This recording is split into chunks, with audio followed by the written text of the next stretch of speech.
No, I enjoyed it thoroughly. You know, I watched it with a group of people, many of which who were much more excited for the halftime show than the actual football game. And I thought it was very well done. You know, like, you got to understand the production value is always going to be off the chain. And it's incredible how, you know, they have this short amount of time to get, you know, basically get an entire concert mock-up, if you will, onto the stage. Everything has to be set up correctly. And, you know, every plug has to be for every piece of lighting, and the direction has to be on point because, you know, the Super Bowl halftime show can only be like, I think maybe 13 to 14 minutes. If that. You know, and so when you think about having that many artists out there who could easily do 13 minutes by themselves, for them to be able to, you know, to get that much in and have it done basically flawlessly, it was very impressive. And also, you know, one of the things that I noticed, and this might just be Dr. Dre's influence, like, I don't know who made sure those speakers were tuned and that mix was done correctly, but you know, when you watch it over again, it is extra crispy coming out of even your cheapest TV speakers. So I'm sure he has something to do with that. You know, I thought it was the Beats by Dre equalizer. Yeah. So I know some people were like, oh, they could have done this. I was like, you got to realize when you're talking about, you know, a performance sponsored by Pepsi at the Super Bowl, which is the biggest television event of the year, you know, across the entire world, you're going to go with the analytics. Someone's like, oh, Eminem could have done this. He could have done. You had to be a fool to think Eminem was not going to do Lose Yourself. Come on, man. I mean, you know, a complete fool. You know, I thought they were. I was surprised by them letting All Right with Kendrick. I was surprised them getting that off. It, though. Yeah, I mean, that was censored, but you know, I mean, you're going to expect that. I mean, because the thing is, when you think, oh, this is live, trust me, everything is gone over with a fine-tooth comb when you're talking about, you know, a corporate event. Because honestly, it's barely a sporting event at this point. The NFL and the Super Bowl, that is a corporate event. You almost can't get tickets unless you already know somebody.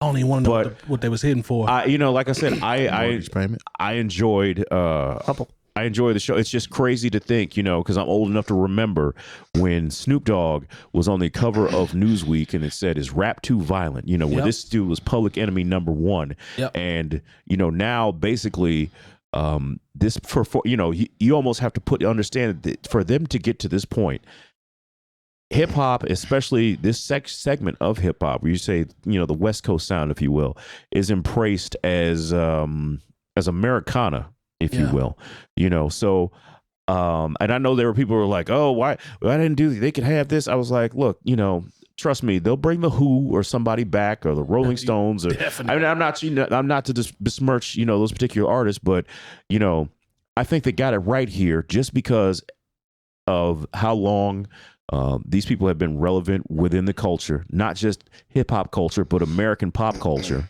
you know. And then you talk about, you know, people's like, oh, it's for, there are going to these people above the age of 50. We're going to feel this way. If you're 50 years old, this is your music. Remember, you know, you were in college or high school. Like, I'm knocking on 44. I was in high school when the Chronic hit. You know, if you were in college when the Chronic hit, you're about 50 right now, you know. So there are people who have grown up with this music and embrace it just the same way. I mean, there was probably somebody 30 or 40 years ago when they said, oh, why are they having Motown or the best of doo-wop or whatever? You know, and the thing is, like, they was with that because, I mean, but you got to understand, like, you know, if you told somebody we're going to have a rock and roll halftime, remember, rock and roll was outlaw music. This wasn't mainstream. And so now what was considered outlaw music in 1992, 93, this is mainstream music now. When people come in to, you know, the club or whatever, this is what they want to hear. I think bringing Kendrick is dope also because he's obviously the youngest one there. But everybody that Kendrick's 30-some years old. Yeah, and he's the youngest, which is crazy. But he's everybody on there is legendary status at this point. Kendrick's still the youngest, but you know, he's established as one of those guys in hip hop. Yeah, you know, we already know where Mary is and Dre and 50 and all that. So not everybody watching though. A lot of people didn't know a lot of these people. That could be true. That could be true. Is most of the people you see complaining, like, who are these guys? Well, you know? The same people who ran up in the January 6th ran up in the Capitol. For sure. There's like, there's so many, this is not appropriate. I was like, let's not talk about appropriate. Yeah. One of the things that I thought about as well is Dr. Dre's tree in hip hop, the branches that come from that. Because if you look at this dude, man, and you see Snoop, 50, Eminem, and it's not like he just had a couple artists that came underneath him. These are mega stars that got an imprint from him early. Well, everybody that was on stage is a product of Dr. Dre. Somehow or some way. And except for Mary. Except for Mary. Except for Mary. Mary's Hit was Mary. produced by Dr. Yeah, Dre. Except for Dre. That's Diddy's tree, though. Yeah, that's true. But still, it speaks volumes as to how cold and how consistent Dr. Dre and his impact has been. We ain't even talking about NWA. Like, these are people that came way after that were influenced by him. This is all aftermath era stuff. Exactly. This is Dre's third act. They didn't It's have late 90s. There's nothing Really. There's nothing. They didn't touch anything from the Ruthless era. No. Nothing even from the Death Row era. What did Snoop do? What song did he do? He did. He came out to, nothing what was but it? Still Dre? Is Still that the Dre. first? He Yeah. did Still It was Dre. songs that he did with Dre. He didn't Right. actually do any I of his see. own records. But he didn't do like any of the like early 90s stuff too? Nah, they did California Love too. Okay, that was a Death Row. Yeah, they did But that wasn't even his song. Yeah. They did do Dre's, the one that Dre did though. Wasn't that no, that wasn't Dre beat. Because the remix is the one Dre produced, right? Or did he produce He both did of them them? both of them. I did did. both. Okay. I thought. I have to look. I'm gonna have to look that up, double check. But what did you think about it, Jay Diff? I thought it was dope, man. The energy was there. The Super Bowl was on the West Coast. It was only fitting that the halftime show was West Coast in a mug, like I said. Yep. It's crazy to think that this is the first time that hip hop controlled the halftime show for a Super Bowl as long as it's been out. And I think we fail to realize, because my whole life has been about hip hop. So I don't equate things as being the first until somebody just actually brings it to my attention. Like, this is the first time this has ever happened. It's like, dang, that's crazy. But I thought the representation was there. It was very entertaining. Yeah. And everybody, like, when we talk about who knows who as far as age ranges and things like that, like my mother-in-law's husband, he knows who Snoop is, Yeah. but didn't know who Dr. Dre is. So that kind of goes into how Snoop is probably one of the biggest hip hop artists out there, because it's people Ever. that don't listen to hip hop and know exactly who Snoop Dogg is. You know Snoop what I'm saying? involved with some of everything. Everything. He's getting his bag wherever he can now. I mean, he's the weed guy too. You know what I mean? Yeah, he definitely blazed up before he went up there. Yeah, I saw that. And they were like they caught him doing something that he. Yeah, I mean, for one, he's in California. Yeah. Yeah. I mean, So it's that's been that. legal in California for a long time. So That would be like if somebody said, we caught Jay Moore eting chicken wings. Oh my God. Canceled. I can't believe it. But I thought it was really cool that we had the opportunity. I'm saying we, like, I was up there too. I'm doing my little mama version of the Super Bowl. If you win, But- that's what's up. Yeah. But nah, it's dope to see them representing on stage like that. But I have a question to pose for y'all. Because everything seems to be so politically charged.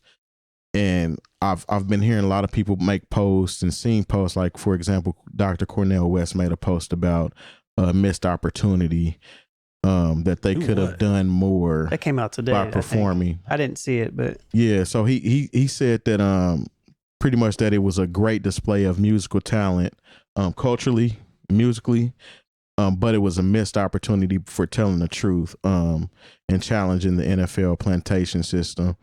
Aside from Brother Eminem kneeling, the political silence of our artists was sad. And the reason why I bring that up is because, and I get it, but at the same time, I don't understand why Black artists are always held and put in a position to where we have to make everything a political situation, and we can't just get up there and have fun and do our thing without bringing all this extra into it. So how do y'all feel about, like, should something else have been done, or should anybody have said anything on this stage? Well, you can't win, because if you look at it from, so Eminem kneeling is what Dr. West, pointed out. And honestly, I didn't even catch that, because I was paying Did he kneel attention for to, Tupac, or to did he Dr. kneel? Dre playing the piano. Dre got up from the board. They had a SSL board, and he got up and went to the piano, sat down, M was knelt the whole time while he played the piano. Then he hopped up. But I've heard that he maybe knelt for Tupac because that's the song that he started playing. Could be. I mean, it's being received as a shot at the NFL or whatever. Right. But my thing to what Terry asks is, you can't win. I've been black a long time. You can't win with black folks because Beyonce came out and she had the militant vibe when she did the halftime show. What happened? None but black folks was talking about it. We picked it apart. Well, it's not Everybody even started necessarily. talking about it. So I'm gonna approach it at this angle then, because it's not even necessarily just black folks per se. I feel like, and I see more people applauding what she did than being negative or whatever. It's more, I wouldn't even say it's black folks. It's more a certain type of black folk that thinks that every position that you get in, you're supposed to do something. I'm with that. I'm with that. It's not clear across the board. Okay. But what I want to know is, do you think that's right? That every time you're put in a position to where you're on the main stage, that you need to bring something to light? I mean, because we've literally been bringing stuff to light forever. So, and nothing changes. So are you doing it? Changes. Just real subtle. Kinda. It's just real subtle. Real subtle, but is it worth it? Like, do you think you should do that every single time? That's the question. That is the question. That's the question. Right. Is it worth it? And should it be done every time? It's a tough spot, man. And to your point, I didn't think about it like that until you said it about a certain portion of the way you said it like that. I see where you're going now, because I do know that certain portion of people that rock that way. It's a lot, because I've seen it so many times. No matter what it is, it could be the Olympics, it could be the NBA Finals, the Super Bowl halftime. There's always something that's expected above and beyond politically from black artists, no matter what it is.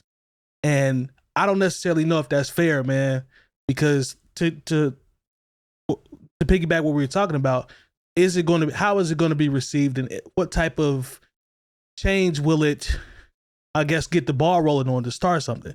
It's not like it's guaranteed for something to change just because it's done at the Super Bowl. Mm-hmm. You know what I'm saying? Like there's no guarantee that anything is going to have that much of an impact just because more eyes are on it. You know what I'm saying? Jay Moore, what do you think? Like, what do you think about that being cast on some of the black artists? For some individuals, it's never going to be enough. It doesn't matter what you do. Yep. And I think because I listened to a commentator today, I believe it was on CNN, because I just go through my clips and try to stay up on what the heartbeat and the pulse of, the culture is. And, they're thinking, well, they were on stage and now we're just distracted. I was like, I don't think I'm distracted at all from the fact that there is a problem with black coaches getting hired. I'm not distracted from the fact that Colin Kaepernick was essentially blackballed from the NFL. Like, I'm not distracted from any of those things. Just because this happened over here, it doesn't mean, it's just like, if a squirrel runs by a dog, like that's not how people actually are. No. It's still very nuanced. I still have had discussions with people about how when Brian Flores, who was fired as the Dolphins coach with a winning record, mind you, 8-game winning streak, he was fired, and had he not filed that lawsuit, I don't think they would have hired either of the black or so-called black coaches in the NFL, because Josh McCown was going to be the coach of the Texans. Yeah. With no coaching experience in the NFL or college, just high school. He was going to get cut. And so it was going to make the NFL look extremely bad. Somebody made a call and said, we can't do this, and we can't do this now. That's how Lovie Smith got that job in Texas. Like, some people might be able to tell me different, but I know how the winds blow. And because it was going to look really bad if there were 8 openings opening in the NFL, and none of the openings were allotted to black head coaches, especially when you've got guys like Byron Leftwich, who was the offensive coordinator of the Super Bowl winning team. When you got somebody like Eric Bieniemy, who's taken the Kansas City Chiefs as the offensive coordinator to the AFC Championship 4 years in a row. So we're not distracted. We had 13 minutes of just cultural enjoyment. Yeah. But you know what? It doesn't, just because we enjoyed ourselves for 13 minutes doesn't mean we don't understand the racial ramifications and the problems that are still systemically within the NFL, which really are just a microcosm of the systemic problems that reach corporate America our government, all these things are tied together in some kind of way. So let's not go too far in hyperbole of thinking, oh, we're just distracted and y'all just was happy to dance and see Dr. Dre. No, it's not like that. And there's a group. I was happy to see. And I was happy to see. I was happy. I was very happy. That's what I'm getting at here is you're we not just have allowed 13 to have minutes fun. to not go. You're not allowed to have fun, yeah. essentially, the way some people write this narrative. It's like you have to be charged up and on 10 at all given times, boots to the ground. You cannot have fun. I don't care if you've always wanted to do this and perform at the Super Bowl. You're supposed to say something political.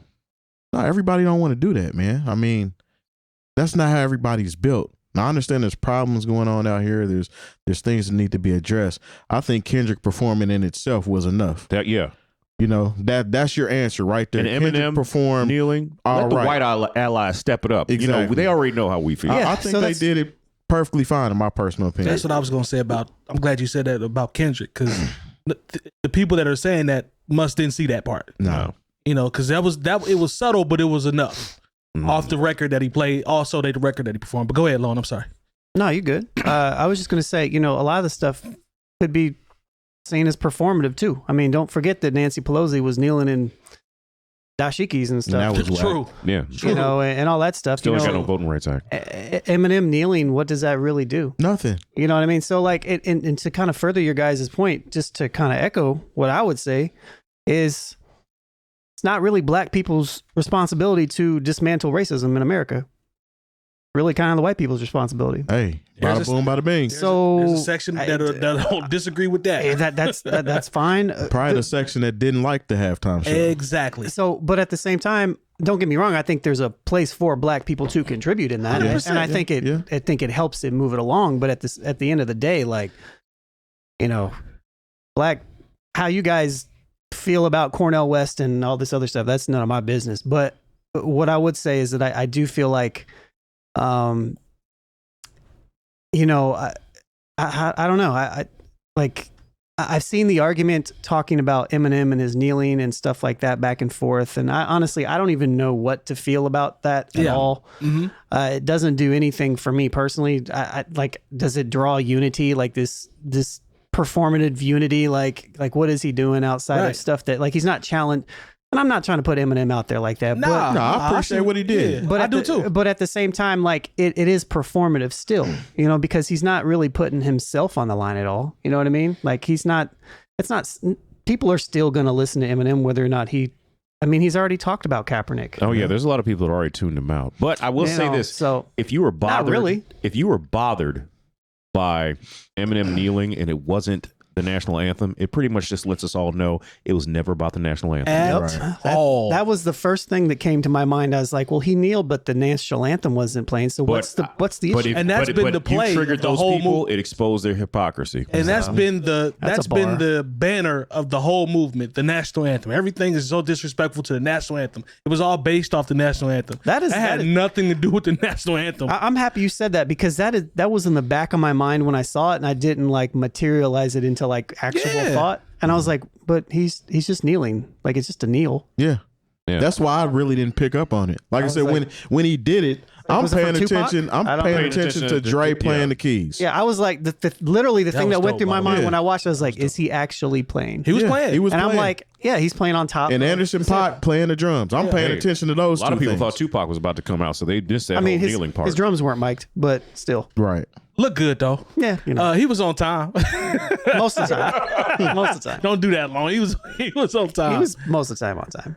I had a conversation with somebody about this who is a drummer. Yeah. And he talked about it in detail. I was like, because he had some weird things to say about it. Like, people, I was like, what do you want? Like, they went on stage. None of them were doing lip syncing. They were all rapping. Yeah. I was like, you just don't understand hip hop culture. I was like, if they were on stage and they were just like mouthing words and stuff, I'd be like, all right, maybe I would agree with you. But no. I mean, if y'all 50 was rapping upside down. What do you want?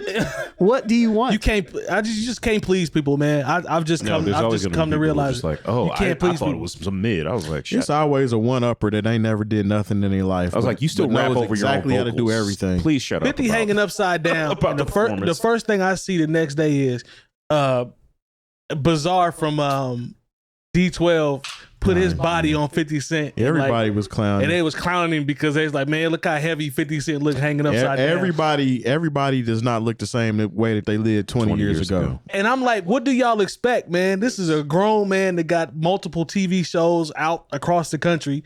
He ain't been working. Probably he steak 3 times a week. Yeah, he ain't been in the gym and like he was. Even if he is in the gym, I mean, naturally you get older and you gain a little weight. Simple as that. Yeah. So it is what it is. All right, man. Well, overall they executed it very well. So shout out to them and whoever mad. I don't know. Stay mad, I guess. Yeah, that's all you're gonna do. Stay mad.